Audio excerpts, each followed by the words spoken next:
Hello, everyone, and I hope that you had a fantastic Thanksgiving holiday with your friends and your family. Tonight, we're going to talk more about postpartum depression. 1 out of 7 women and 1 out of 10 men experience postpartum depression within the first 12 months after their baby is born. Today, there was an article that came out from the Journal of the American Medical Association that was published online that talked about new recommendations that have come out from the American College of Obstetrics and Gynecology. Those recommendations are that women should be screened 2 times during pregnancy, once at the first prenatal visit, and I would even suggest at a pre-pregnancy visit, another time during pregnancy, and also once during the postpartum period. It's also suggested that this term postpartum depression be changed to perinatal depression. And why is that? That is because 27% of women are experiencing depression symptoms prior to pregnancy. Approximately 30% are experiencing these symptoms during pregnancy, and that percentage goes up to 40% after pregnancy. Tonight, I'm happy to bring on board Marsha Stonehill, who we're going to speak with in regard to this. Marsha Stonehill is a psychiatric nurse practitioner and a mental health clinical nurse specialist. She received her Bachelor's of the Science of Nursing from Eastern Mennonite University and her Master of Science of Nursing from the University of Virginia.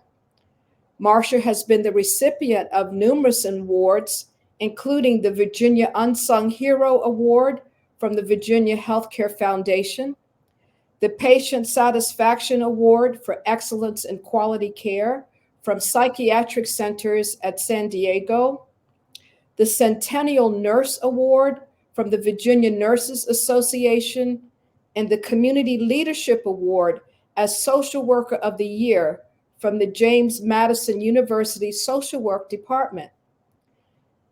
As a registered nurse, Marsha has worked in critical care, emergency, and department and home health.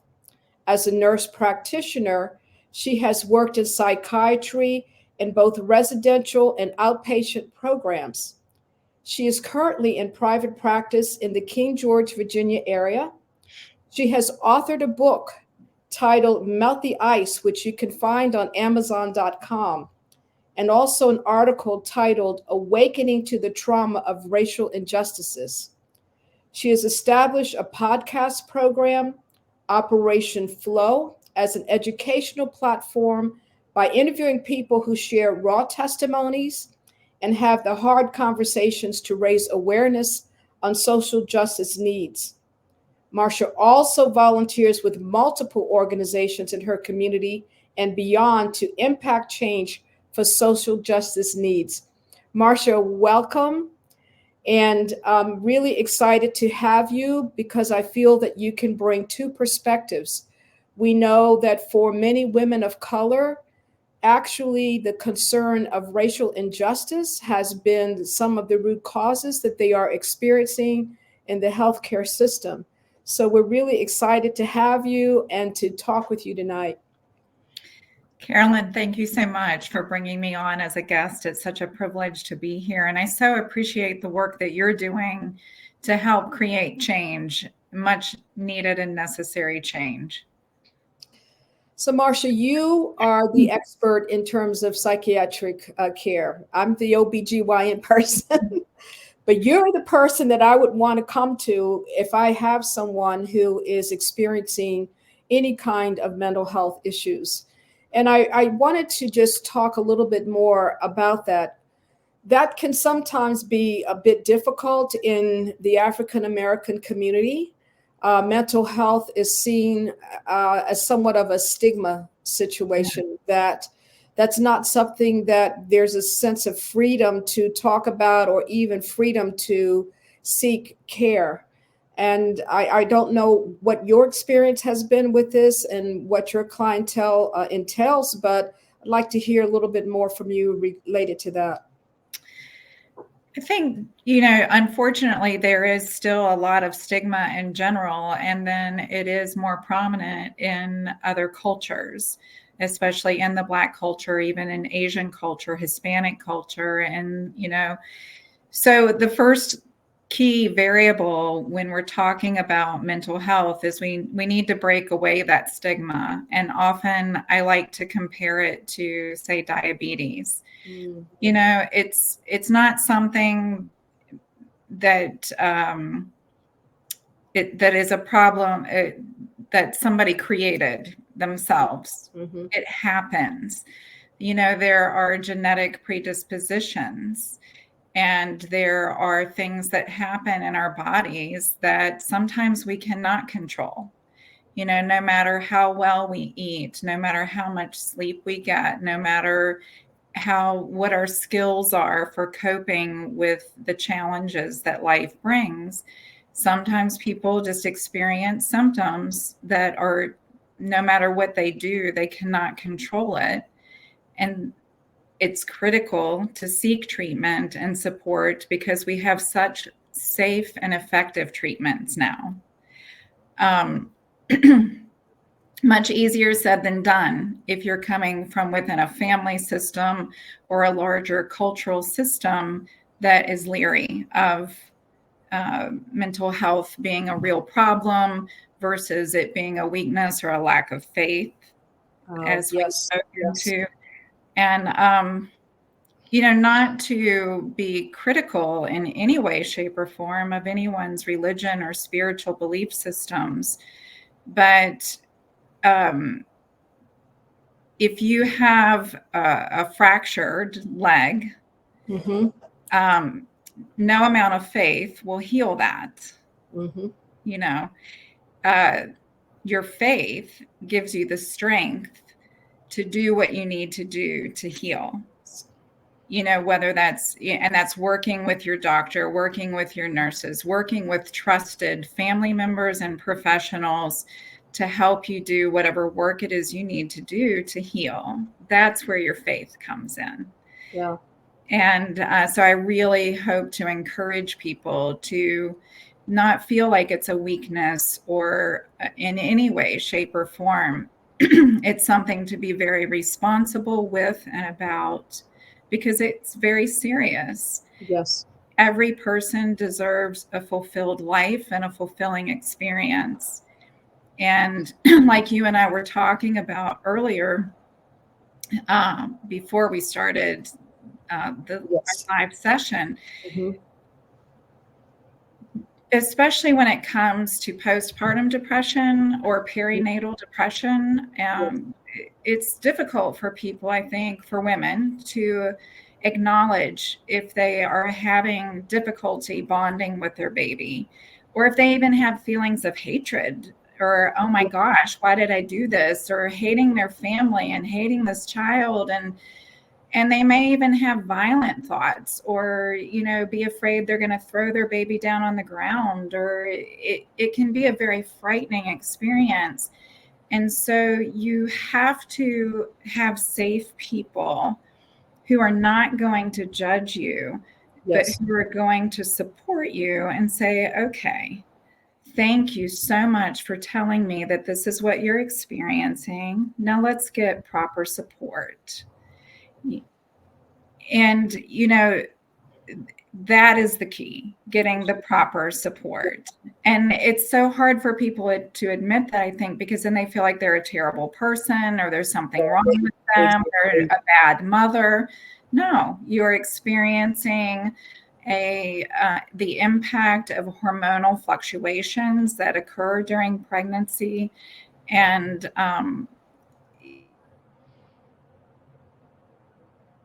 you had the statistics, didn't you say it was 1 in 7 women? 1 in 7 women and 1 in 10 men. We don't talk about the topic of men so much. I think the things that you brought up about these feelings, nobody really discusses that. in terms of saying to women, it is very possible that once you have your baby, we talk about the postpartum blues. And the postpartum blues, we explain because there are hormonal shifts in your body that you may have kind of the feeling of being down. But if this is something that lasts beyond a couple of weeks, then we now get to be concerned about whether or not we're moving into depression. Yes. But I don't remember, even in my own explanations to the clients that I served, talking about these feelings of rage or feelings of hatred that you might feel, or feelings. I think some of this is from lack of sleep. I'm not suggesting all of it is, but I think there are other things that can play into this. I mentioned in an earlier video how I remember when when you've got family and friends around who can help you, you are able to be taken care of more. What do I mean by that? I remember when my brother and when my sister had their children, it was not unusual for you to be told that once you're upstairs for at least 2 to 3 weeks. You do not come downstairs, and food is brought up to you. Your whole thing is for you to sleep and to rest and take care of the baby. Everything else is taken care of. You're not expected to cook. You're not expected to clean the house. You're not expected to do anything else except for that. And part of that was people thought it's old wives' tale. I started to feel more that it was more wisdom, mama wit, as they might call it, where for this one period of time, you are actually able to stop. You're actually able to get rest. But now we don't have that same support system around us all the time. There are many families who are by themselves. Mm-hmm. And also, we don't want to forget all the external stresses of life that play in.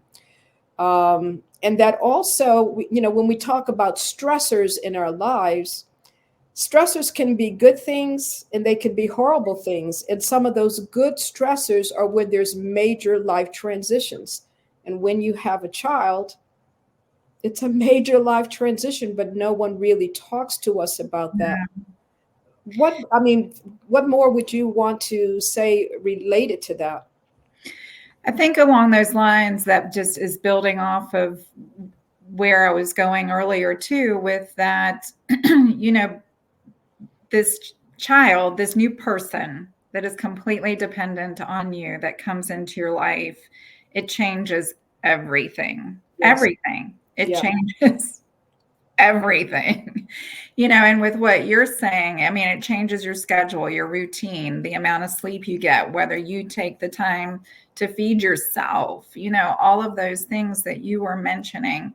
And as you were sharing, I was thinking, unfortunately, far too often, and by the time somebody shows up to me, they definitely have not had the type of support you're speaking of. Mm-hmm. They may have had to return to work very quickly. They are not getting good sleep because they're waking up with their baby and feeding their baby in the night and changing diapers and doing these things. And they may not have, like you said, family or even friends around that they can rely on, and they have to take their child to daycare and then go to work. And it's very hectic. Yes. It's very stressful in many ways. Yes. And, maybe there are relationship conflicts. And you did mention about men experiencing a form of postpartum depression. Yes. That's not a diagnosis in the DSM-5 right now, but regardless, of course, anyone in the household, could experience a form of depression, just again, based on the major life transition, because it changes everybody's life. And then that can create conflicts between the adults who are trying to figure out how to rebalance their life. Mm-hmm. And, how to manage all the changes that they've been forced into now. Mm-hmm. So yes, it's very positive and it's exciting, but it's also very stressful and very challenging. So I think, also what I think of when you think of perinatal care, Yes. If a person has a family predisposition toward depression or anxiety or OCD, these types of things, or if they themselves have experienced it already in their life at some other time, Mm-hmm. then you would just want to be thoughtful about considering being very thoughtful about how you're feeling and how you're taking care of yourself. And again, having that support system in place. Perhaps you are already on medication, right? And then Yes. you find out that you're pregnant. Don't panic, Okay. contact your provider right away.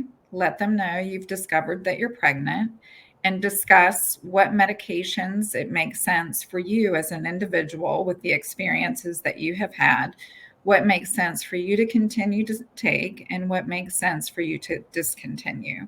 Mm-hmm. That's a very individualized treatment plan because it all depends on what your experience has been and what your vulnerabilities are and how severe the symptoms are that you may experience if you don't take medication. Mm-hmm.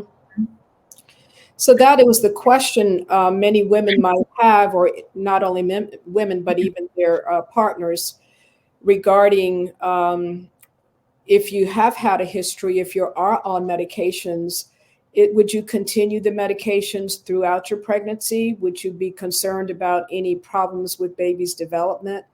What is the thinking on that now? Well, where we are now is that it's a very individualized decision. I mean, there are certain medications that that you would definitely want to discontinue. And Mm-hmm. so you would want to discuss that with your provider. But there are many medications that can be taken Okay. during pregnancy. And again, that's decided based on the severity of what your symptoms are. Mm-hmm. If you are a person who is not going to sleep, or become suicidal if you stop the medicine that you're taking, then you take the safest possible medication to take during pregnancy Yes. to keep you safe and to keep you well. Yes. A couple decades ago, it used to be, get off the medication. Right. Yes. But then what was discovered is that what was even just as dangerous or possibly even more dangerous to a developing baby is if a mother is not sleeping well, if they are not eating well, if they are not able to take care of themselves because Mm-hmm. of how unwell they are mentally, Mm-hmm. then that also is very detrimental. So as we look forward, I'm thinking of those who may be planning pregnancy. Mm-hmm. A big proponent of being able to have what we call that pregnancy checkup, where Mm-hmm. you can find out more about your own self and what things that you need. Give an example. Suppose there is the need to lose some weight prior to pregnancy, or if there's the need to be watchful for your blood pressure, you would be wanting to be on top of those things prior to pregnancy. Yes. It sounds as though mental health would be one more thing to add to that, is to be able to kind of know where you are now and know what shifts or changes might be needed as you move into pregnancy. Absolutely. I would 100% agree with that. Just know yourself well Mm-hmm. and catch changes sooner rather than later. Mm-hmm. And discuss it with your provider. Just because symptoms arise again doesn't mean you need to panic and immediately have to shift anything, but you just want other people to know, hey, this is what I'm experiencing. What do you think? How do we manage this? How do we navigate this? Mm-hmm. And I would also recommend, I mean, there's so much access now with the internet and books. You're going to libraries and reading about postpartum depression, just to have a comfort level with that in case it is something that you experience, read about just parenting, read about, prepare yourself for this stage of life that you're entering into. It's not natural. There are things about it that are natural, but there's a lot of skills that we have to learn also to be able to manage how to, raising a child. Yes. You hear people jokingly say, I didn't get a handbook with this, I didn't know how to do this. Right. But, and that's true. And every person is different. But at the same time, there are ways that you can just encourage yourself and help yourself to be prepared for what you're about to step into. I saw a saying yesterday that I really liked. It said, be gentle with yourself. Yes. And thinking with all of the changes that happened during pregnancy, also even in labor and birth, I want to talk about that a little bit, because sometimes we may have many hopes and desires for what the labor and birth will be like. Sometimes we can have very romanticized desires. I'm not suggesting that we don't have some desires, but things happen that we cannot control. I just want everybody to know that, in case you don't know, labor is one of those parts of life that you really cannot control. You cannot determine the time, day, or hour that you're going to go into labor. That for some women can begin to start this whole concern of anxiety that, oh my God, this is not, going how I thought. That anxiety could start at that point as well. But to be gentle with yourself. The other thing I did want to bring, we talked a lot about biological and a little bit about situational, but I wanted to ask about some things that you have seen when you work with women, situational things that can come up that can change the balls a little bit, or, change the dynamics a bit, that these are things that you may have some controls around. Are there any things that you may want to suggest or provide to those who are listening? Let me make sure I'm understanding your question. So if I'm not answering it, redirect me, please. Sure. But so if I'm understanding you right, then we're looking for, okay, I've got some symptoms happening here and it's situational. How can I maybe manage this a little bit different to keep it from progressing? I think two things, one from the prevention side, and then from the side that you're talking about too, when you start to see things beginning to change a bit. If you could help in both of those areas, if possible. I guess it does always come down to the basics. The amount of sleep we get, how we eat, the amount of nutrition we get, right? And exercise, and just having emotional support. Okay. I would say are the most important basic things. And so if you find yourself saying, well, I just can't get sleep because I have to do this, this, and this, or I just can't eat right because I'm too busy feeding my baby and my 3 other children, or whatever it may be, right? Or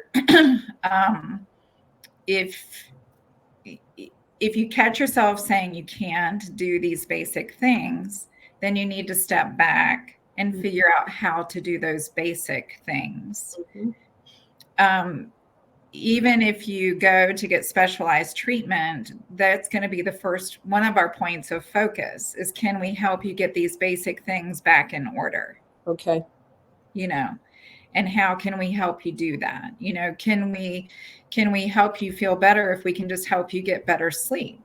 And do we need to just start with something that a sleep aid type of thing? Okay. No, or are the symptoms so severe at this stage that we do need to progress to an antidepressant or anti-anxiety type medication, right? Okay. But we're always emphasizing the basics. So if somebody says they can't, then what would need to happen to make it possible.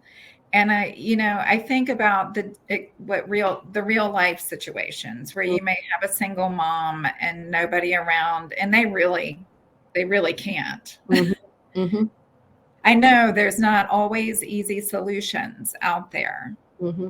but I can't emphasize enough the importance of those basic things to help our body to operate at its best. Okay. And when we're not doing when we are doing all of those basic things and symptoms are still consuming you, then you go to the next step of treatment. Yes. Yes. Well, Marsha, I'd like to kind of give a little bit of summary from what we've shared tonight. One is that mental health issues are real, that they are affecting our population. They're the major cause for maternal death in the United States and also other areas throughout the world. However, they are preventable. Yes. And how we can prevent that is to, first of all, not be afraid to talk about it, that it should not be a stigma thing where there's something wrong with me. Some things in terms of mental health can be genetic. It's things that we cannot control. And also, it's something that we should look at as with any other health issue. It's something that has happened, and what we need to do is to address it. Go and see what we need. Sometimes those needs may be just change in the situation where we are, or there might be the need for sleep aids or the need for further medication. The other thing to know is that women do and men do have some severe reactions after birth. And it's important to know that these reactions can happen. And does it mean that you are a horrible person? No, it does not. It means that there can be hormonal shifts happening. It can mean that because of lack of sleep, that it's triggered other things.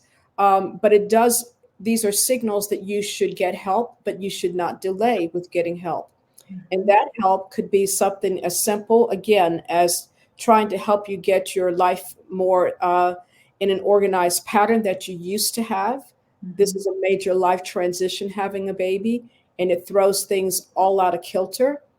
And so we want as much as possible to know that, expect that these things can happen. That's the first thing. And that if they do, you're not this horrible person. Tell someone right away and try and get treatment. Treatment being to talk to someone who can provide assistance and not be concerned or worried about if there's the need for medical assistance. Just like if I need to take medication for my blood pressure, or if I need to take medication for diabetes, it's okay. It's really okay. The other thing to know is that should you become pregnant while you are taking any sort of medications for your mental health, that you should not panic. You need to just be in touch with your providers and work with them for an individualized plan.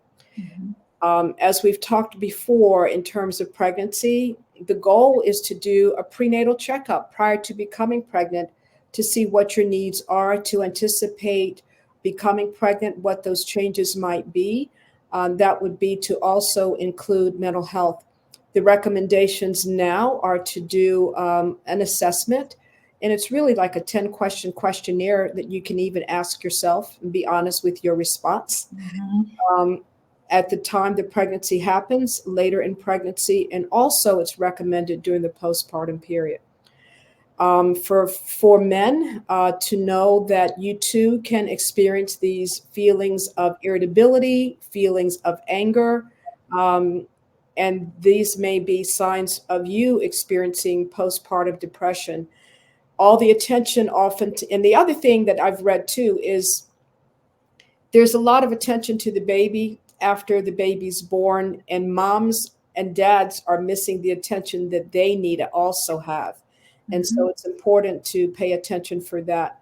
It's important to surround yourself with friends and family in a support system, whomever you feel you can talk to and trust.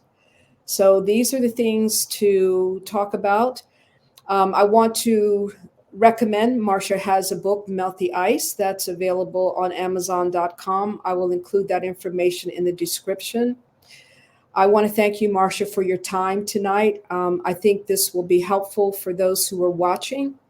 And I will also provide you information for where Marsha is located in King George, Virginia.